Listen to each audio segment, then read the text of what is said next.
Hello students, मेरा नाम सुरेंद्र कुमार है और आज हम लोग मैथ का बहुत ही इम्पॉर्टेंट चैप्टर पढ़ने वाले हैं जिसका नाम है ब्याज। इसे हम लोग इंटरेस्ट के नाम से भी जानते हैं। तो ब्याज बेसिकली दो प्रकार के होते हैं, एक होता है साधारण ब्याज और एक होता है चक्रवृद्धि ब्याज।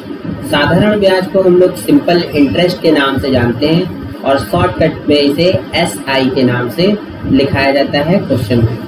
और चक्रवृद्धि ब्याज को हम लोग इंग्लिश में कंपाउंड इंटरेस्ट के नाम से जानते हैं और इसको हम लोग CI के नाम से दिखाते हैं। तो सबसे पहले आइए हम लोग जानते हैं साधारण ब्याज को कैलकुलेट करने के लिए क्या फार्मूला होता है। तो इसका फार्मूला होता है simple interest equal to P into R into T upon 100। तो यहाँ पर अब हम लोग ये जानेंगे P का मतलब क्या होता है। P का मतलब होता है प्रिंसिपल, मूलधन, यानी कि शुरुआत में कितना पैसा दिया गया है कर्ज के तौर पे किसी आदमी को। R का मतलब ये होता है कि रेट ऑफ इंटरेस्ट, जब हम उससे 1 या 2 साल बाद लेंगे तो कितना पैसा बढ़ा करके लेंगे। T का मतलब होता है टाइम, यानी हम कितने समय बाद पैसा लेने वाले होते हैं। तो आइए अब इसी तरीके के सवाल को एक एग्जाम्पल के थ्रू समझते हैं। मान लीजिए मिस्टर ए हैं और मिस्टर ए ने X को 1000 रुपये दिए और कहा कि मैं इस पर 10% की रेट से इंटरेस्ट लूँगा और समय डिसाइड हुआ 2 वर्ष का। तो मिस्टर ए को 2 साल के बाद में कितना पैसा रिसीव होगा। तो यहाँ पर हम अपना पूरा फॉर्मूला लगाएंगे P into R into T upon 100। P का मतलब होता है ये 1000 रुपये 1000 इंटू 10% लिख दिया हमने 10 इंटू 2 और परसेंट है तो अपॉन में 100 रहेगा। अब जैसा कि हम लोग जानते हैं कि 1000 यहाँ पर 2 0 है, यहाँ 2 0 है, तो ये 2 0 कैंसिल हो जाएगा। तो अब हमारा बचेगा क्या, 10 बचेगा, 2 बचेगा, 10 बचेगा, 10 बचेगा और 2 बचेगा। तो इसको नेक्स्ट लाइन में लिख लेंगे 10 इंटू 10 इंटू 2। तो जब 10 को 10 से मल्टीप्लाई करेंगे तो 2 0 आ जाएगा, 100 हो जाएगा इंटू 2। 100 को 2 से मल्टीप्लाई करेंगे तो ये हमारा साधारण ब्याज आ जाएगा। और जब हमारा साधारण ब्याज आ जाएगा तो हमने शुरुआत में पैसा दिया कितना था मिस्टर P को 1000 रुपये, ब्याज साधारण ब्याज हमारा आ गया 200 रुपये। तो यानी टोटल जो मिस्टर ए को पैसा मिलेगा 1000 प्लस 200 1200 रुपये टोटल मिलेंगे।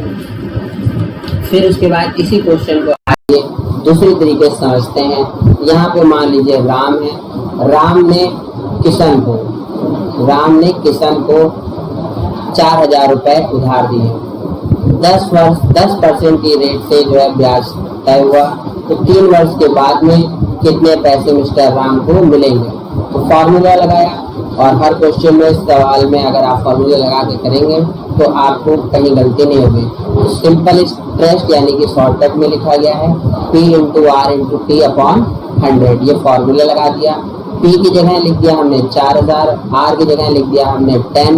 समय हमने जो है यहाँ गलती से 2 लिखा था, अब हम लोग इसको 3 कर देंगे। सही से ये कटा नहीं तो काटने के लिए सही से इसको यहाँ से अपने कंप्यूटर की मदद से इसको यहाँ पर हम लोग बिगाड़ देते हैं दोबारा से, ठीक है।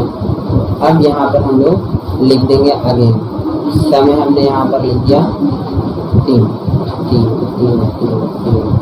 ये लिया और ये लिया और समय हमारा हो जाएगा 3 वर्ष। हाँ, अब लिखेगा ये समय हो गया हमारा 3 वर्ष। तो ये हमारा कैंसिल हो गया, 2 0 बचा कितना है 40 इंटू 10 और इंटू 3। 40 को 10 से मल्टीप्लाई करेंगे तो कितना आ जाएगा 400 और 400 को 3 से गुणा कर देंगे तो हमारा आ जाएगा, ये गलत आंसर आ गया था 1200। कितना हो जाएगा 400 को 3 से गुणा कर देंगे तो 1200 हो जाएगा। तो शुरुआत में पैसे कितने दिए गए थे, प्रिंसिपल था हमारा 4000 रुपये और इसमें इंटरेस्ट सिंपल इंटरेस्ट हमारा कितना आ गया 1200। यानी कि मिस्टर राम को मिलेंगे कितने 4000 प्लस 1200, टोटल कितने मिलेंगे 5200 रुपये। ये जो टोटल निकल के आता है ये हमारा होता है टोटल अमाउंट अमाउंट में क्या होता है, मूलधन और प्लस इंटरेस्ट को कैलकुलेट करके, तो हमारा आंसर आ जाता है। धन्यवाद। हल्का सही है।